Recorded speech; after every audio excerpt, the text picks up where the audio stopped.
मित्रों, इस संसार में भगवान की इच्छा के बिना कुछ भी नहीं होता है। जो कोई भी श्रीमद् भगवद गीता की शरण में आकर भगवान श्री कृष्ण द्वारा बताई गई बातों को अपने जीवन में अपनाता है, वह अपने सभी दुखों और कष्टों से मुक्त होकर अपने जीवन में सफलता और आनंद को प्राप्त करता है। गीता का यह ज्ञान अमृत से भरा है, जो इंसान के मरे हुए मन और जीवन में एक नई जान डाल देता है। मैं गारंटी के साथ यह बात कह सकता हूं कि जो कोई भी इन वचनों को पूरे ध्यान से और वीडियो के अंत तक सुनेगा, उसे अपनी हर समस्या का समाधान मिल जाएगा। उसे वह सब कुछ मिल जाएगा जो वह पाना चाहता है। इसलिए इस वीडियो में एक भी विचार को मिस न करें और इस वीडियो को पूरा अंत तक सुने। तो चलिए शुरू करते हैं। श्रीमद् भगवद गीता का पहला अनमोल वचन यह है कि जहां आपके लिए प्रेम और इज्जत नहीं है, वहां कभी मत जाओ। महाभारत का युद्ध शुरू होने से पहले श्री कृष्ण हस्तिनापुर गए तरफ से शांति प्रस्ताव लेकर। तब शकुनी ने दुर्योधन से कहा, यह कृष्ण बड़ा मायावी है, अगर यह हमारे पक्ष में आ जाए तो समझ लो पांडव हार ही गए। तो इसकी सेवा करो, इसको अपने घर आने का निमंत्रण भेजो, इसे खुश करो। जब श्री कृष्ण हस्तिनापुर पहुंचे तो दुर्योधन ने उन्हें अपने घर आने का आग्रह किया और श्री कृष्ण से कहा, आप मेरे घर में रहिए, मेरा आतिथ्य स्वीकार कीजिए, मेरे घर में भोजन कीजिए। तो श्री कृष्ण ने दुर्योधन से कहा कि दुर्योधन, इंसान को किसी के घर तभी भोजन करना चाहिए, तभी जाना चाहिए, या तो उससे बहुत प्रेम हो, या तो हमारे जीवन में कोई बहुत बड़ी आपत्ति आ गई हो। ना तो मेरी जिंदगी में कोई आपत्ति आई है और ना ही तुम्हारा मुझसे कोई प्रेम है, तो तुम्हारे घर तो मैं कभी नहीं आऊंगा। तुम मुझे अपने घर बुला रहे हो सिर्फ और सिर्फ अपना मतलब पूरा करने के लिए। भी लोगों के घर कभी नहीं जाना चाहिए।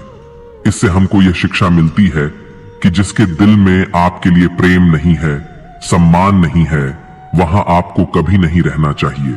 आपको सिर्फ उसी जगह रहना चाहिए जहां आपकी कदर हो, आपको इज्जत मिले और जहां आपको प्रेम मिले। श्रीमद् भगवत गीता का दूसरा अनमोल वचन यह है कि जिस रिश्ते में मर्यादाएं टूट जाती हैं, वहां सिर्फ सर्वनाश ही होता है। कोई आपसे बड़ा है या छोटा है, अगर वो रिश्तों में अपनी मर्यादाओं को तोड़ देगा तो वह रिश्ता कभी नहीं टिक सकता। तभी चलता है जब दो लोग एक दूसरे का सम्मान करते हैं, कदर करते हैं और कभी अपनी लिमिट क्रॉस नहीं करते हैं। जिस रिश्ते में कोई लिमिट नहीं है, एक दूसरे की इज्जत नहीं है, वह रिश्ता आज नहीं तो कल खत्म ही हो जाता है।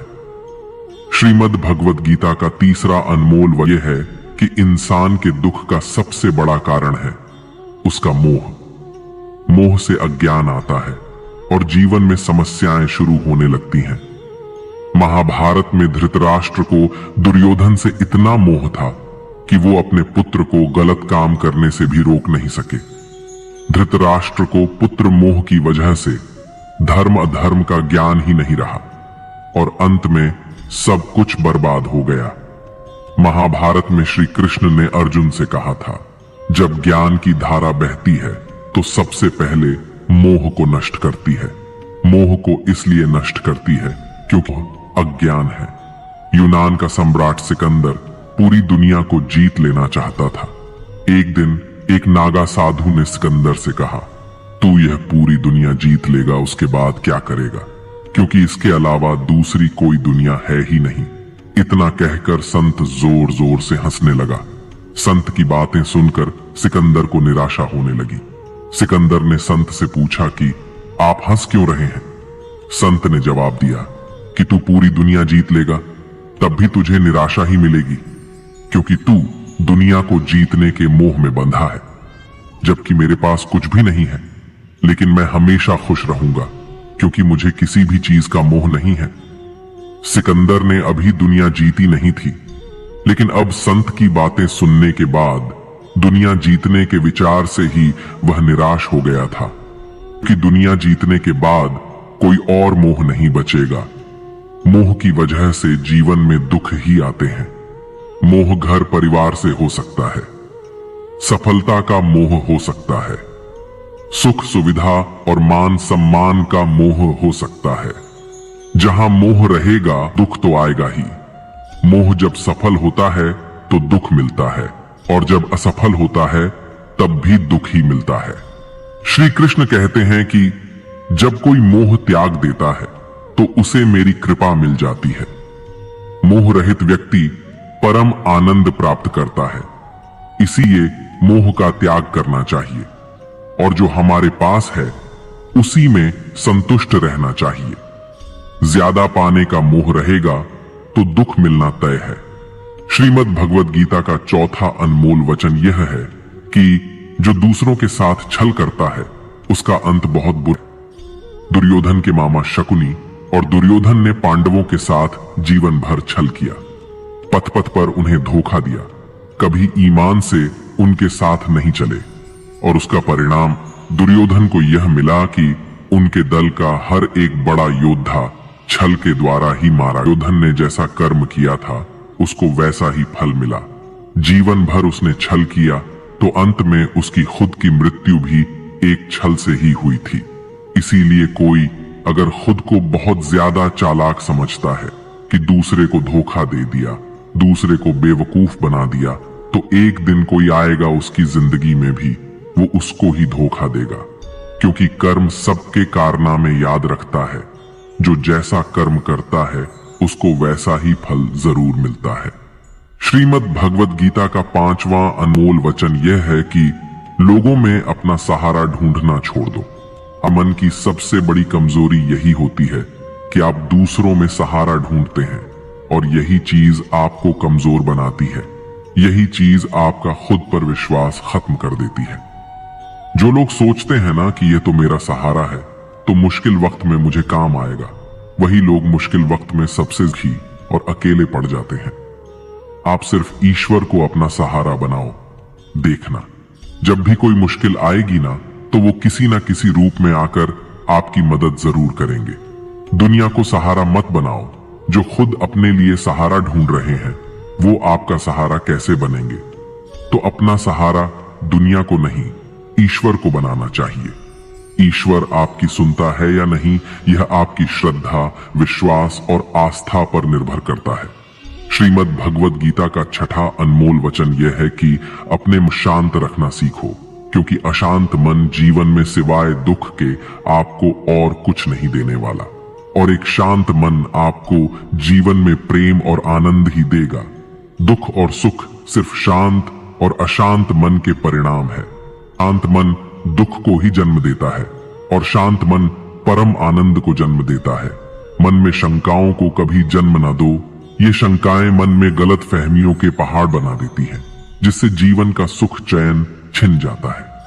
तभी श्री कृष्ण कहते हैं कि मनुष्य को अपने मन को वश में कर लेता है, उसका मन उसका मित्र बन जाता है, और जो कोई अपने मन को वश में नहीं रख पाता उसका मन उसका सबसे बड़ा शत्रु बन जाता है।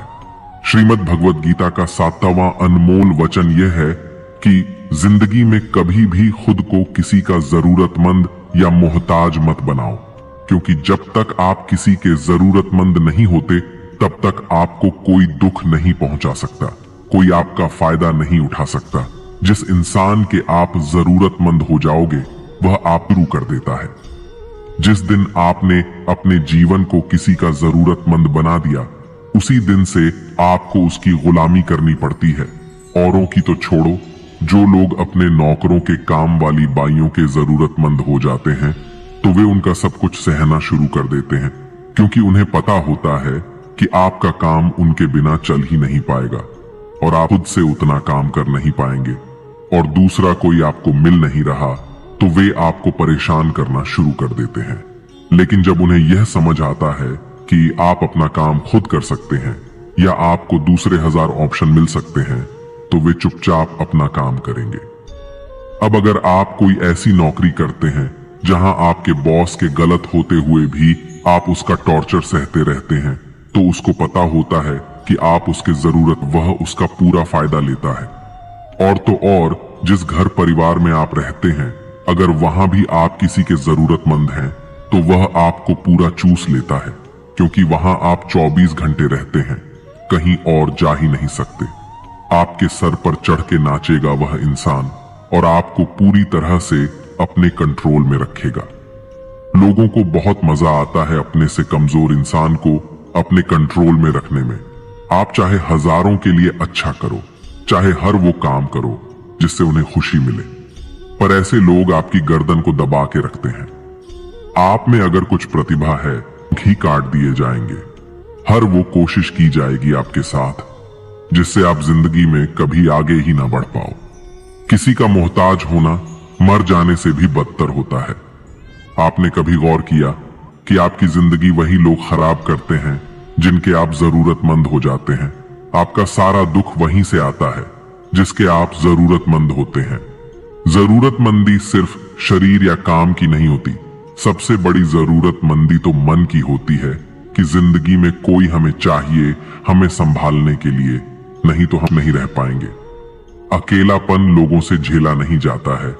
कई बार आप ऐसे लोगों से जुड़ जाते हैं जो आपकी इस मन की जरूरतमंदी का पूरा फायदा उठाते हैं। आप उनसे रिश्ता इसीलिए जोड़ते हैं ताकि आपकी जिंदगी में थोड़ी खुशी आए, और वे लोग आपको खून के आंसू रुलाते हैं, आपकी पूरी जिंदगी नर्क बना देते हैं। याद रखना एक बात, माँ बाप के अलावा ऐसा दुनिया में आज तक कोई पैदा नहीं हुआ है कि आप जिसके जरूरतमंद बने और वह आपका फायदा ना उठाए। इसीलिए जिंदगी में कभी भी खुद को किसी का जरूरतमंद या मोहताज मत बनाना।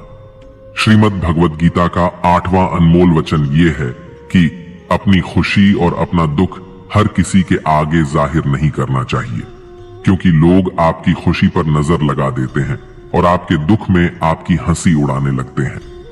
आपकी खुशी से कोई खुश नहीं होता, लोगों को जो होती है।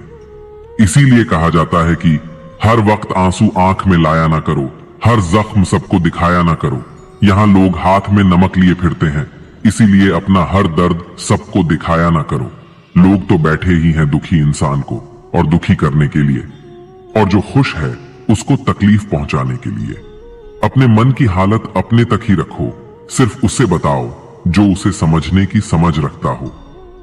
दोस्तों, इससे पहले कि हम 9वें वचन पर जाएं, आपसे विनती है कि अगर आपको इस वीडियो से कुछ भी सीखने को मिल रहा है तो इस वीडियो को लाइक कर दीजिए, और अगर आप इस चैनल पर पहली बार आए हैं तो चैनल को सब्सक्राइब कर लीजिए। तो चलिए आगे बढ़ते हैं। श्रीमद् भगवद गीता का 9वां अनमोल वचन यह है कि जीवन में जो कुछ भी होता है वह अंततः अच्छे के लिए होता है, चाहे वह वर्तमान हो, भविष्य हो या अतीत हो। हालांकि यह शिक्षा सुनने में सरल लगती है, लेकिन इसे समझना और स्वीकार करना बहुत कठिन होता है, खासकर जब जीवन में किसी प्रकार का दुख, कष्ट या अन्याय हमारे सामने आ खड़ा होता है। उस